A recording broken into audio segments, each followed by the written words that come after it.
I proudly call myself a mompreneur because I started to come out with my own venture, to start my own company after I became a mother.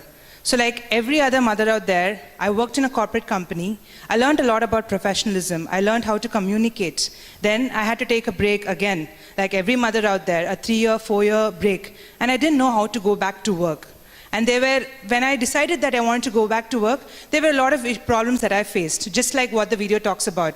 The way that they let you keep inside your box, the societal pressure that you have, how that you're not able to spend time with your family, how that you're not able to travel the way that you wanted to, the issues that you face, the people that talk behind you, are all of these issues that I faced as well, which which never let me go back to work, right? I've always wanted to work in a Google. I've always wanted to work in a Cognizant. I always wanted to work in Amazon. But I'm proud now to say that I work along with Google. I work along with Amazon. I talk to the CXO levels of GoDaddy. I talk to the CXO levels of Cognizant, Accenture. So that's how we have raised to become. And to raise to become that, there are a lot of barriers that you need to hold off among you. A lot of barriers that you need to break, and there's a lot of self-compassion that is involved. You might not get the support that you always need. Your mother and father are not going to tell you, please, to go ahead and do the entrepreneurship journey. Your spouse might not be as supportive as you wanted them to be. So what do you do? If you don't have the right type of support, that doesn't mean you need to stop. That means you need to motivate yourself. That is what the video talks about yourself. How do you self-motivate yourself? How do you get that confidence that you need to do something on your own, to even get back to work? How does that happen? So there are some 4 myths that I believe, they are sayings, right? So from when we were young to in school or in college, there were a lot of sayings that are not relevant anymore, right? That will help you build the type of person that you want to be. So one of the first sayings that I believe is not relevant anymore is, don't blow your own trumpet, right? So do you guys know what does don't blow your own trumpet mean? What does it mean? Anybody can tell me? Come on, you have to talk. It's an interactive. I'm not going to bore you to sleep, so you have to talk to me. What does don't blow your own trumpet mean? Exactly, right? So one of the things that we have been learning from when we were young is people will come and tell us, don't talk too much about yourself. Don't keep boasting that you are great. Don't keep boasting that you know everything, right? Now, if we had listened to that and we decided to not blow our own trumpets, there would be no Facebook, there would be no Instagram, there would be no Twitter, right? So it's very important for you to blow your own trumpet. You have to talk about yourself. You need to be confident when you say that I have done something. That is how I got my links. How do I get these contacts? Is because I blow my trumpet. I tell them what I have achieved through WSquare. I tell them what I have achieved as a mother. I tell them what I have achieved as a speaker. How many people I've inspired? Where do I go? What do I talk about? How can you learn? It's imparting your skills to others. And you need to be very proud when you say, I know this very well. I know how to market myself very well. I know how to build my brand. It's very important for you to build yourself as a brand, because your brand defines your company, defines what you do. So tomorrow when someone sees me, they tell me that you're Vandhana of WSquare, which is very important for me because I defined what WSquare stands for. So it's very important to go out there and have a brand where it talks about yourself. That's one very important thing for you. And even when you go out, when you start something on your own, you find an investor or you find someone who wants to, put in money on you, who wants to take you for work, one of the first things that they will see is, what story can you tell about yourself? Your story is very important. What type of a story do you come out with? Again, for that, it's your brand that needs to build. It is not the amount of money that you get in, right? So when we started off with WSquare, we had our first investor on board, and we had nothing. We just had a house, which was converted into an office space. We had no women participating. We had no companies that we had tied up with. We had no partners. But we had a story to tell. We had a passion. We had a dream that we said we wanted to fulfill, and that's how we got the first investor on board. It was completely to trust and the story that you can tell. So always remember to tell, you should never be afraid to tell your story to others. You should never be afraid to blow your trumpet. It's very important, and the confidence that you get. Like today, when one of the students from Vellore, so I was doing a speech in Vellore as well, and I got a lot of students coming to me and telling me and messaging me on Instagram and Facebook that they really love the speech. Right? That is the confidence that you get, the validation. is very important for you. When people validate you and tell you you're doing a good job, you don't need anybody else to motivate you. That motivation is enough for you to take it forward. So you don't have to have your own company to do that. You can be in your own job, you can still do what you're very passionate about, and that's very important. Another saying, so this is one saying I feel that is not relevant anymore. Am I right? Right? Okay, yeah, you need to be louder. Till I get answers, I'll keep asking you questions. Okay?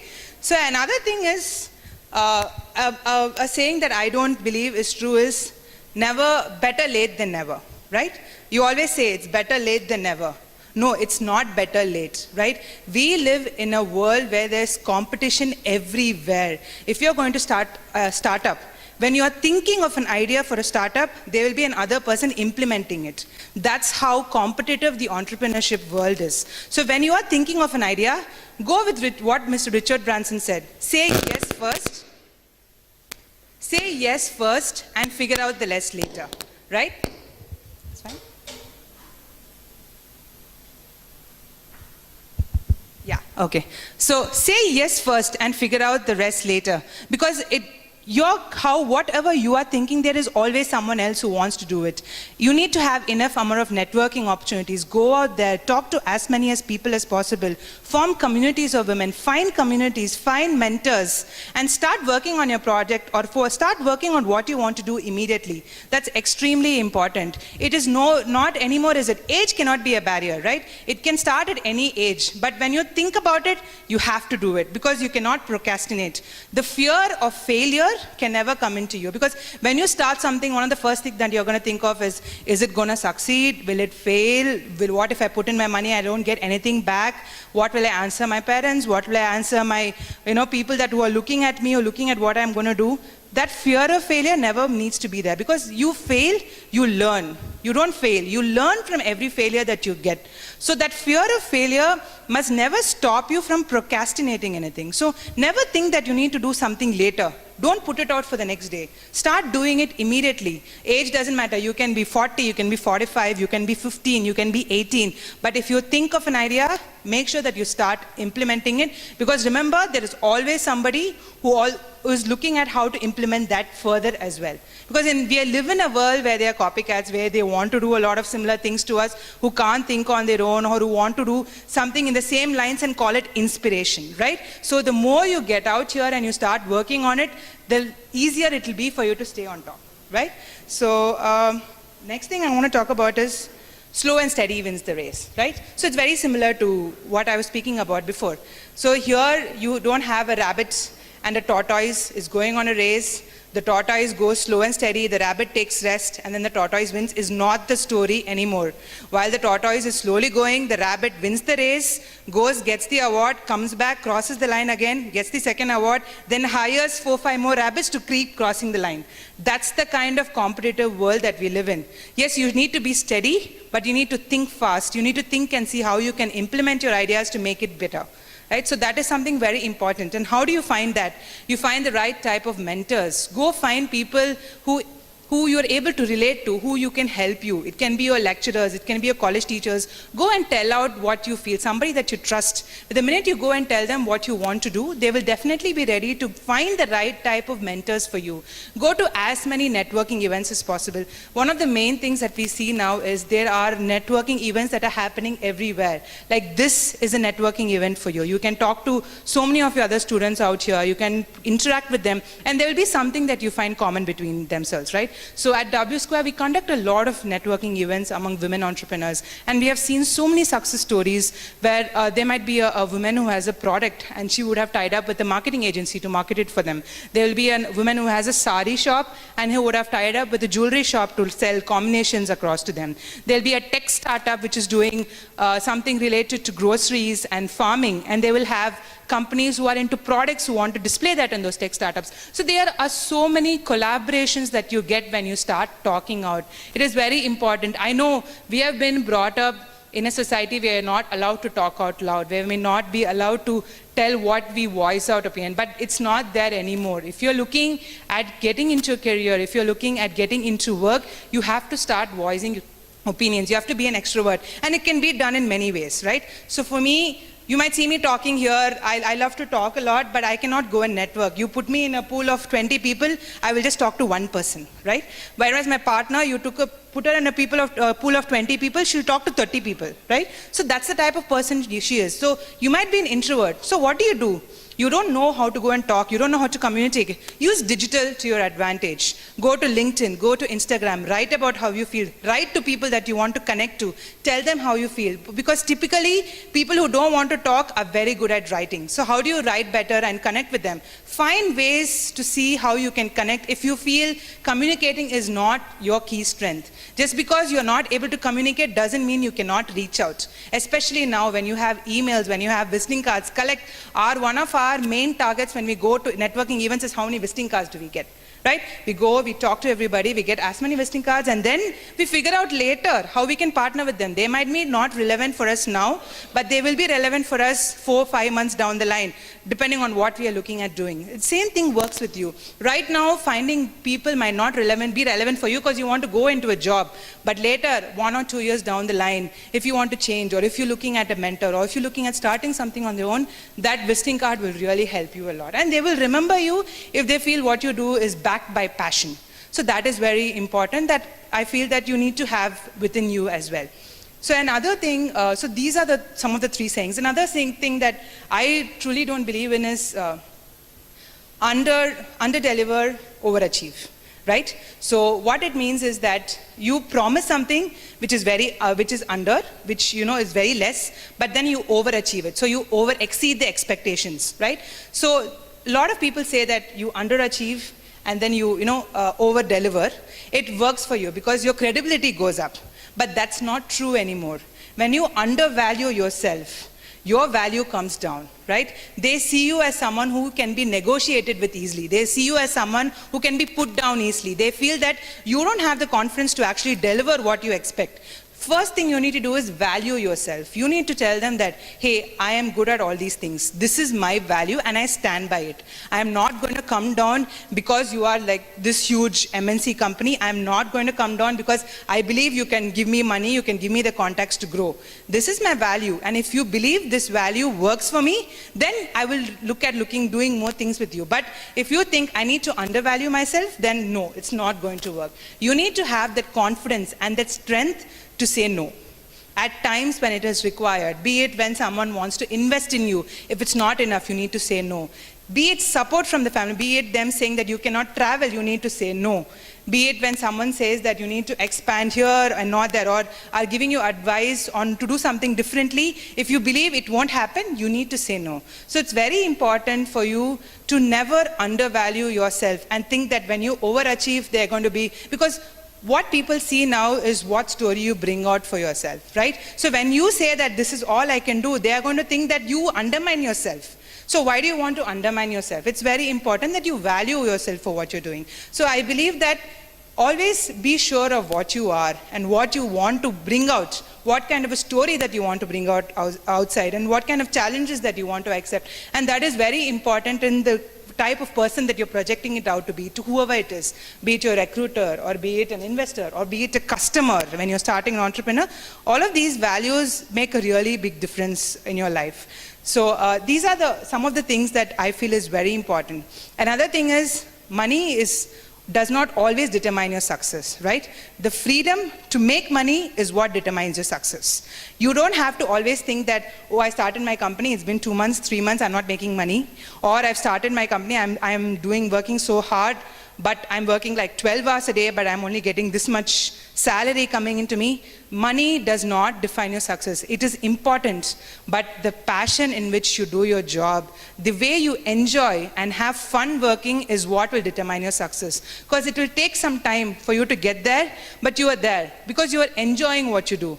The way when you quit is when you stop enjoying what you do. It is not when you're not making money or you're not making money, you expect it. It is only when you stop enjoying what you want to do, because when you stop enjoying, there's no passion behind it anymore. There's no interest behind it anymore. So always remember that money does not determine your success. You go like 2 months, 3 months, 6 months down the line, you're not making the money that you expect, you still have the passion for it, wait for it. Have that patience. Like the first 6 months when we started WSquare, we had nobody. Our space was empty because the concept of co-working was something that was very new to women there. They didn't understand what it was because it was a very conservative society. For us to first get them to understand what it was all about, why they needed a space, why they needed to expand their business was a big challenge for us. But that did not stop us from saying, oh, 6 months happened, we're not getting enough people, fail. No, we try to see how we can change the strategy a bit. How can we reach out to them more? We started finding more partners, small partners. We started doing workshops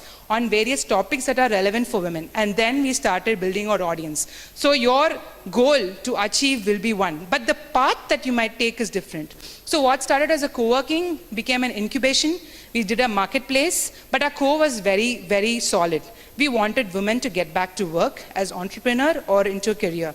But the path we took was different. We were not a co-working anymore. We did other workshops. We had conclaves. We had events which revolve around the fact that we want more women to come here. And then we started getting leads. And now we are a fully equipped co-working space. And now we are expanding to 5-6 more cities. So you might have to wait, but that passion for us was there. You know, we didn't care. We said, no, we will still go. We will meet more people, and we will see how we can make it grow bigger. So I think that was something that was, that is very important. As long as you're having fun, as long as you're passionate about it, I don't think you should ever give up, be it your career or be it entrepreneurship.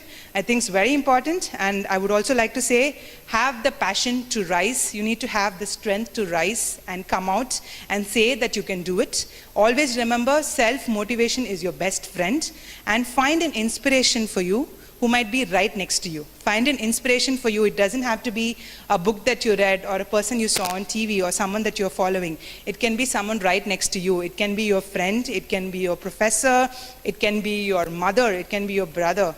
That kind of an inspiration is something that you will see every day, which will give you the strength to take forward. I find inspiration every day wherever I go. Today I found inspiration in your college. I found inspiration in one of your students. So she came and she told me that she wanted to go for a job, but at the same time she had an amazing idea for entrepreneurship, right? So what inspired me in that was, even though she was very clear that she wanted to go for a job, she didn't give up on the fact that she wanted to do something new, wanted to be an entrepreneur. I think that was a great inspiration for me. And that's Abhinaya over there, who was actually kind of coming along with me today.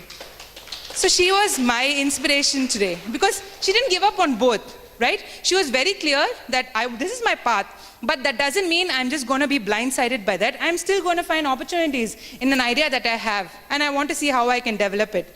And that's very important. You cannot give up. You always find some way to still have your passion within you. It might not be right now. You might have to get married probably in 2 years, but never know, 4 years down the line, if you still have the passion to do something, you can.